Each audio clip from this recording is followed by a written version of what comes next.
Hello. Hi, everyone. My name's Hillary Kane, and I'm a member of the Green Party's Coordinated Campaign Committee, the CCC. And tonight we're going to do a quick preview of a call that we're doing next week on Tuesday, the 24th of January at 9 p.m. Eastern, about how to run for office. We know a lot of you out there are really fired up and excited and have become awoke from this last year of campaigning, and you're ready to make change in your communities and are realizing that it's not just the presidential election that happens once every 4 years, but in many states across the country, there's an election every single year. Somebody out there is running for something, and it should be you. So if you agree with the Green Party's platform, and you can check it out on gp.org, then you need to be running for office as a Green. 2017 is an off year, an odd-numbered year, and often people think, well, there's nothing going on, but that really isn't the case. In many states, like my home state of Pennsylvania, municipal elections are up for grabs, and this is everything from school board to town council, borough council, auditor general, district attorney, inspector of election, dog catcher, tax collector, you name it. All kinds of things are up for grabs. In some states, and I think New York is one of those states, maybe Virginia as well, there's even state representative seats. And then there's also special elections. And so many times, people who run for office in 2016, they get promoted to some higher level. Maybe they get tapped for the Trump cabinet, who knows? But for some reason, they're leaving their seat, and then those seats become available for special election. There are literally hundreds, if not thousands of seats up for office all across the country this year, and we want as many Green Party members to be running as possible. So next week, we're going to go into more depth about what that looks like. So basically, tonight we're doing a sneak preview for a call and a conversation that we're going to have a week from tonight. So to give you some tools of the trade for how to run as a Green Party candidate. So tonight I'll be answering some questions. We'll do even more of that next week. I'm going to tell you a little bit more about the Green Party and our electoral strategy for this year, and also to give you a little bit more about what the Coordinated Campaign Committee does. So again, my name is Hillary Kane. I'm the co-chair of that committee, the Coordinated Campaign Committee. Our job is to support candidates and campaigns across the country. We're all volunteer representatives from Green Party chapters around the country, and we're here to support you as candidates and give you some tricks of the trade so that you do not have to reinvent the wheel and learn things the hard way. Please learn from our mistakes and learn from our successes. We've done this before. So the first thing I want to talk about a little bit more is why you should run for office. And so as a Green Party member, there's really dozens of reasons to run for office. Of course, the most obvious one is to win, right? Policy is being made every single day by, unfortunately, people in the duopoly, people, on both sides of the aisle who very rarely have the concerns of the 99% at their heart. And so whether it comes to school boards making policies around zero tolerance and setting up the school to prison pipeline, or borough councils talking about whether or not they should invest money in critical infrastructure. There's all kinds of policies that are being made every day without our voices at the table. And so running for office is a great way to, of course, get your voice at the table by being an elected Green. And so obviously running to win is certainly first and foremost.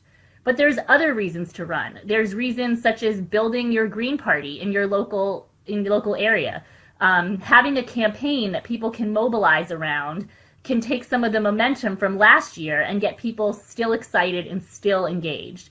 Because we all know that when it comes to running the bigger offices, president in 2020, Senate in 2018, whatever the case may be, having that really strong base of support, an organized group who can really hit the ground running is key. And so keeping people fired up, keeping people moving, getting something organized in your community if you don't have a local Green Party already, running for office is a great way to do that. And these goals are not mutually exclusive, of course. You can be running to win and also be running to build the Green Party at the same time. Another reason, of course, is to push a particular issue. So even if you're running for something that is kind of a long shot, like a winner-take-all election in a large city, you can still really push the agenda. I mean, obviously, that's what Jill tried to do in her race, and in many respects did so successfully. So really trying to put an issue out there, move the needle, get the conversation going, change the debate, and really push some policy on the local level. So, and then another reason is to basically lay the groundwork for a future run. And so name recognition helps. I mean, look at Donald Trump. It certainly was not his first time running. In fact, so anyway, as I was saying, we're talking about reasons to run for office, why you want to run as a Green in 2017, if that's available for you. And we talked about how we're going to have a call next Tuesday where we're going to go way more in depth as to how to do it. We're going to be hearing from Jennifer Baker, who is an elected Green in Napa Valley, California, and Alex Shantz, who was her campaign manager and also has been an elected Green.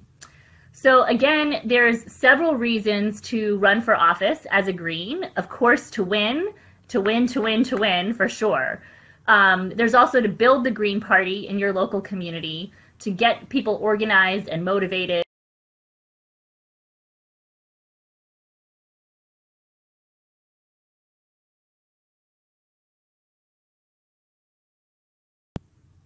Okay. Sorry, I don't usually have wireless problems in my house, but of course tonight while I'm doing this, we've got issues. So here I am again. So as I was saying, we're going to talk about reasons to run for office as a Green, to win, to build the local party, to push an issue out there, and also we're going to lay the groundwork for a future campaign. So as I was saying before I got cut off the first time, it often takes people more than one time to build name recognition and get elected. And so running for a small local office is a great way to practice and also get your name out for maybe a bigger run in 2018. So I know we already have several people interested in running for Congress in 2018. In fact, there's a Facebook page that I think is #YourNameForOffice2018 or something like that. And people are already thinking about Congress in 2018.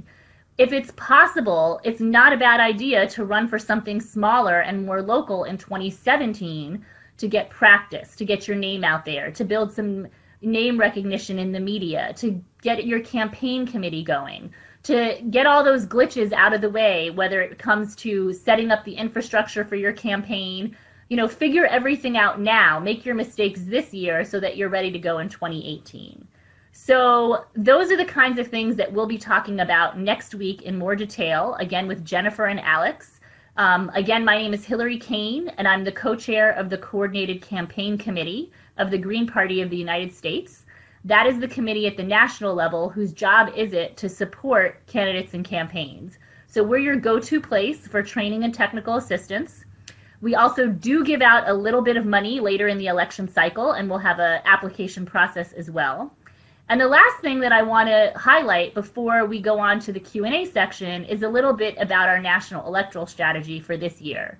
So this year, we are launching something new. We have 3 new websites, Greens for Water, Greens for Racial Justice, and Greens for Voting Rights. And we're really trying to shine the light on those 3 issues in particular.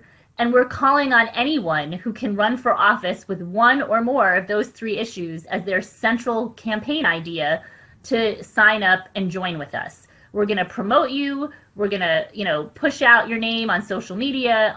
We're going to generate volunteers. We're going to really promote these 3 issues and all the candidates running under those banners because we want to push the agenda on those issues. We all know that water rights are critical, whether we're talking about Standing Rock or Flint and other public infrastructure around the country, fracking, you name it.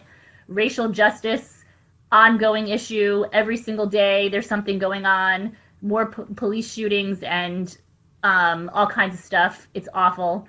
And of course, voting rights. If we haven't learned anything in this last election, it's that our voting rights are definitely in jeopardy. So we certainly want to promote all the Green Party candidates, and we will. But if you're specifically interested in any of those 3 issues, find us on Facebook, Greens, the number 4 Water, Greens the number for racial justice, and Greens the number for voting rights.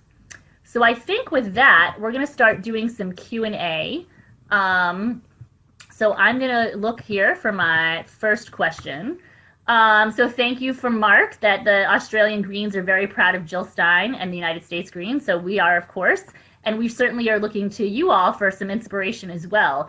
What folks don't often know is that the Green Party, while is part of the U.S. political scene, we're also around the world. There are Green parties in countries all over the world running for office and winning office at the local level as well as at national levels as well, with members of parliament, all kinds of things.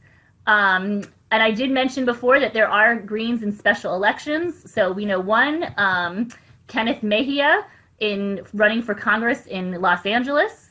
So we're going to give him a shout out. He's probably not the only one this year, but if we can find any other congressional candidates out there, please let us know. No, my name is not a pun. So people have asked me this year. It's Kane without an I, and I just happened to marry someone named Kane about 8 years ago today, actually. Today's my anniversary, and this is what I'm doing. So, so there you go. So it says, one of the other questions we have is, how can you best help when you're already a public employee and you can't run? Really great question. I'm sure there are many people out there tonight watching who are, just not really ready to commit to running for office. Running for office is a big deal. It takes a lot out of your time and your life. It can almost be a full-time job. And certainly that's not for everybody. So what you can do, Rick, is you can volunteer on somebody else's campaign. So what I want folks to do is to go to the Green Party website, sign up for that webinar next week, even if you can't make it. And we're going to reach out to you and figure out how you can help. If you're not running for office yourself, how can you help somebody else? If they're in your community, great. If they're in your state, and even if they're not, there's, obviously through technology, you can be making phone calls for someone across the country. So the way you can help is by helping someone else. All right. So yes, you can. And we have another question from David, who says that he is a poor college student with $225,000 of student debt. Is it still feasible to learn how to run for office now? Hell yes. Everyone needs to run for office. No longer is running for office the privilege of a select few who have the money and the resources. You need to definitely figure out how to do it. It will be harder. I'm not going to lie.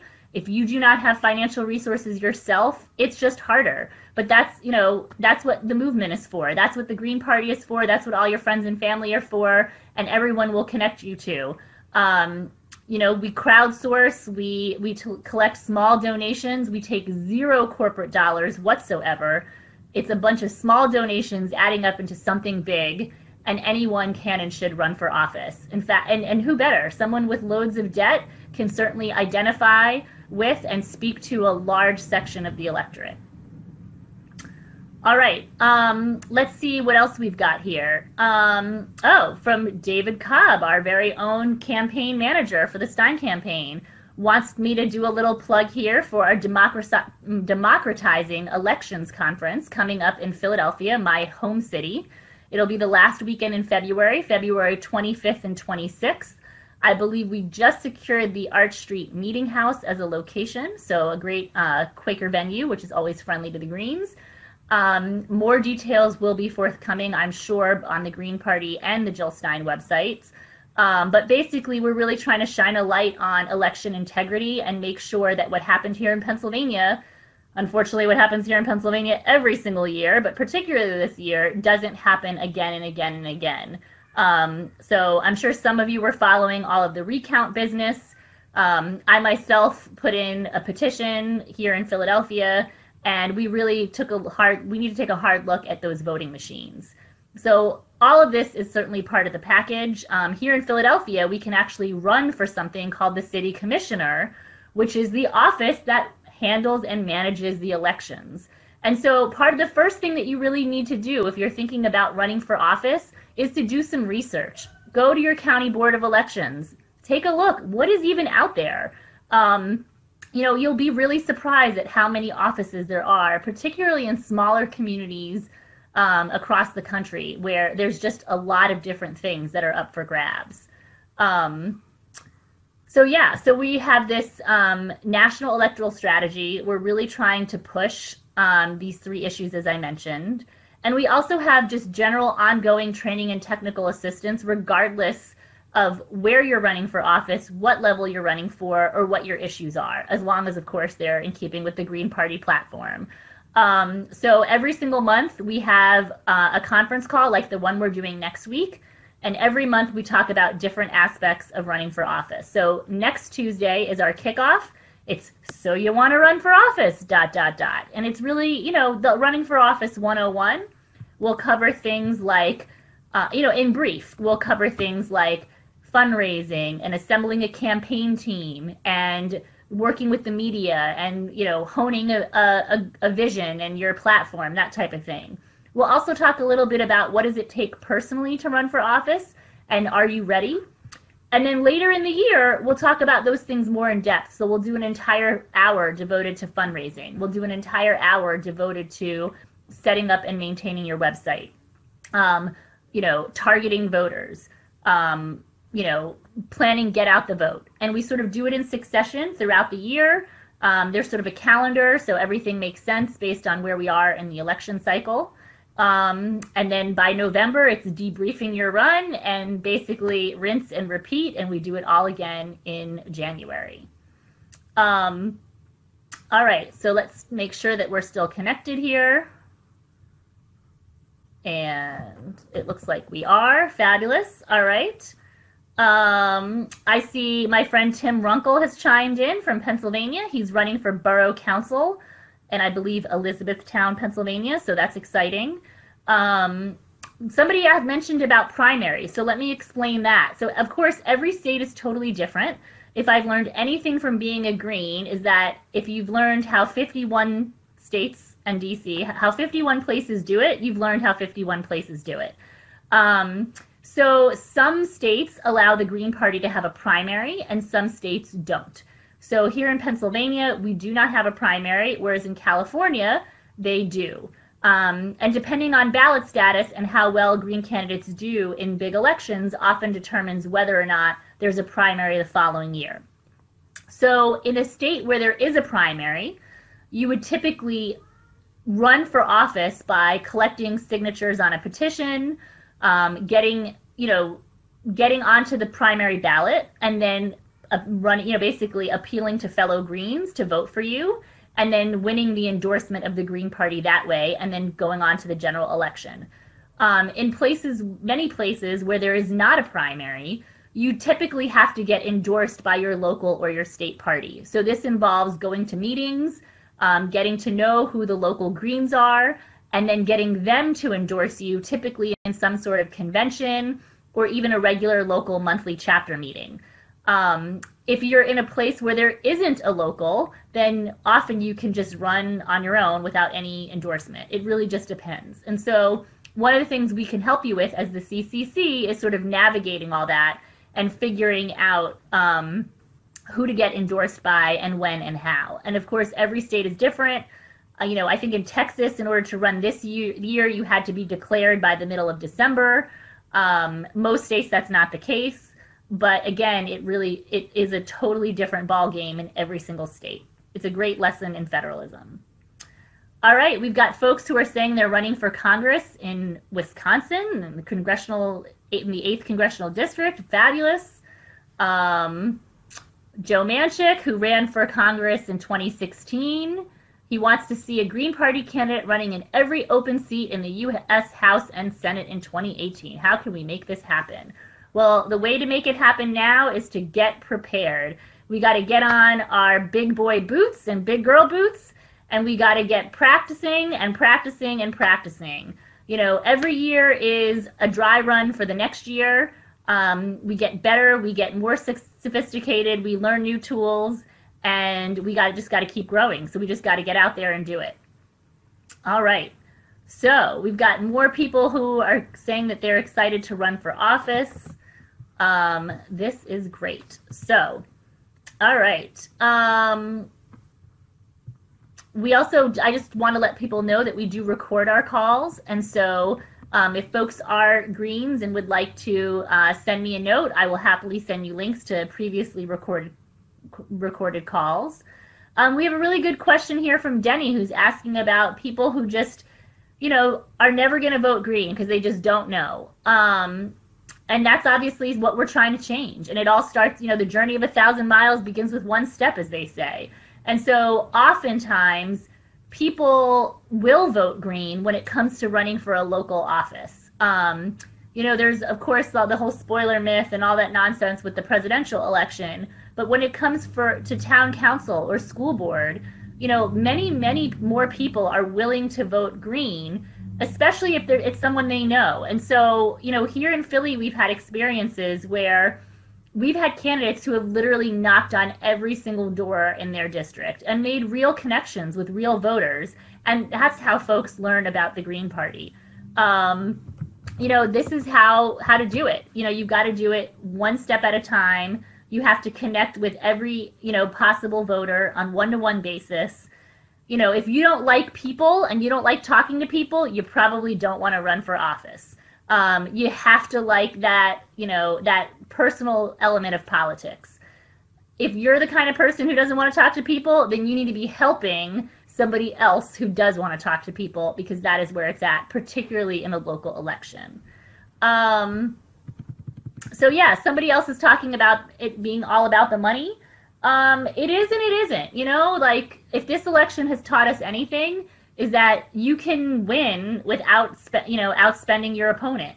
It's really about spending money smartly, and it's also sometimes about the political moment, whatever that moment happens to be. We have lots of Green Party examples of people who have won. In fact, Jennifer, who will be on our call next week, who won with a fraction of the money that their opponents had. So it is possible. It just takes running both smarter and harder, as they say. All right, we got people running for Alaska. This is great, literally from corner to corner of the country. All right, so I'm just going to do another shout out for people to go to the Facebook event page. It was in the caption, I guess, of my live stream, so you should be able to find it there. It's also an event on the Green Party of the United States' Facebook page. So you can go there and sign up. I think we're also going to be trying to live stream the call next week on both Jill's Facebook page and also the Green Party Facebook page. So that is where you're going to find information. Of course, you can also contact me directly, and you've got you can find me on Facebook. So yes, and we're also really just trying to, I think, create a community here of knowledge and support. And so we really want to push this knowledge out as deep and as far as possible. Every state Green Party should have an elections expert. Every local party should have an elections expert. And so again, even if you are personally probably not going to run for office, join us anyway so that you can learn how it's done and help somebody else. We need all hands on deck to do this. We need everyone who can send emails, who can make phone calls, who can solicit donations, who can build websites, who can write press releases. You can do half of that from the comfort of your own home. And you can do it for a candidate who might be 2,000 miles across the country, but we need your help to make it happen. All right, so let's see what else we've got here in the comments. Good, some keep up the good work, fabulous. And yes, every Green in a congressional district in 2018 is certainly an interesting idea. And I think it's something that's very possible, but we really have to get organized. All right, so let me take a look at some of the other comments and questions here so that we can keep going.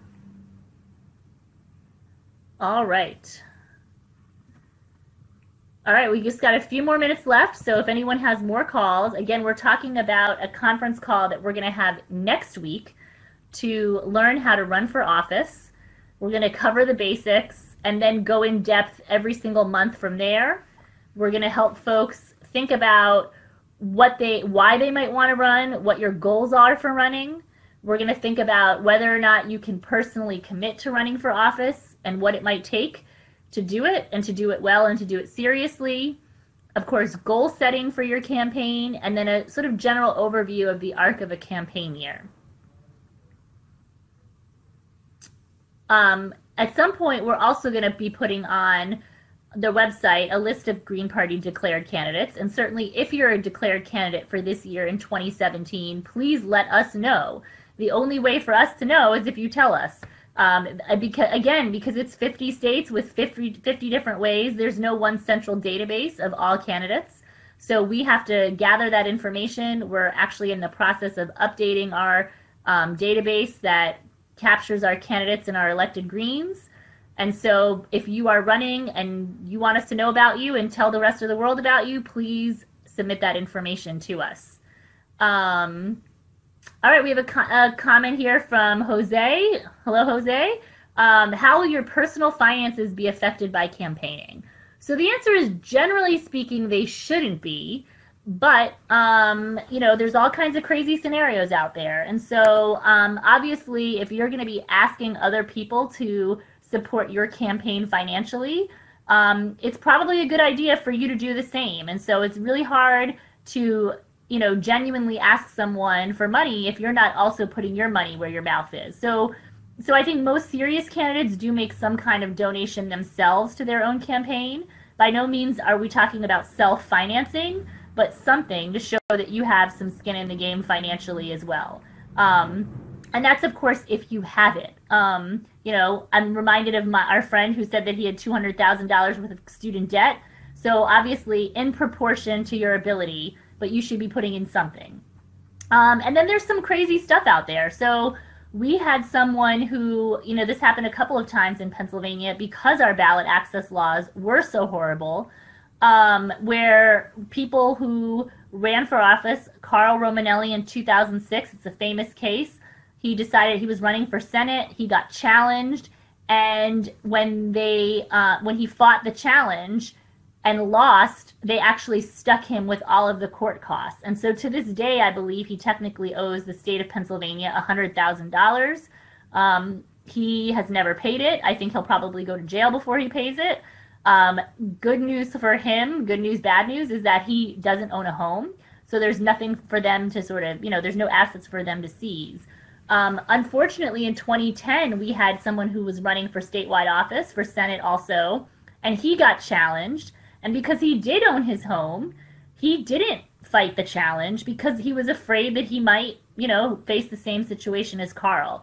So there are a couple of weird, crazy things out there. The system really is rigged against us in many ways as third-party candidates.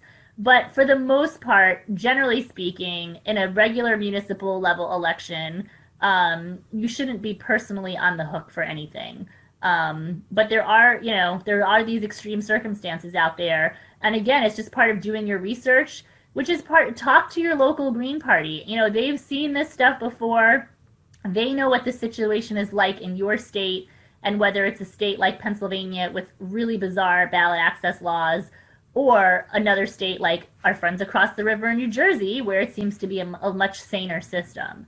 For whatever it's worth, we have challenged that issue here in Pennsylvania, and we did win some major ballot access victories this year. Charles is mentioning that growing the Green Party locally is a chance to recruit and to get out and to meet people. Exactly. So whether you're running for office is a great way to just get the Green Party message out there. It gives you an excuse. It in some ways forces you to make sure you're tabling at every single summer festival this year, that you're out there knocking on doors, that you're calling registered voters, that you're talking to people about the Green Party and why we matter. And so you can obviously do that as a local party. You don't need a campaign to do that, but it helps greatly if you can do that. So it looks like we're at 8:30, so I'm going to thank everyone who tuned in. Sorry for all the technical glitches, and I hope you'll join me next Tuesday at 9 o'clock Eastern, where we're going to talk about running for office. Whether you think you want to run for office or you do, This is the call for you, because the only way we're going to grow the Green Party is to have more folks out there, not only with the passion to make it happen, but with the knowledge of how to do so. So thank you all, and have a great night.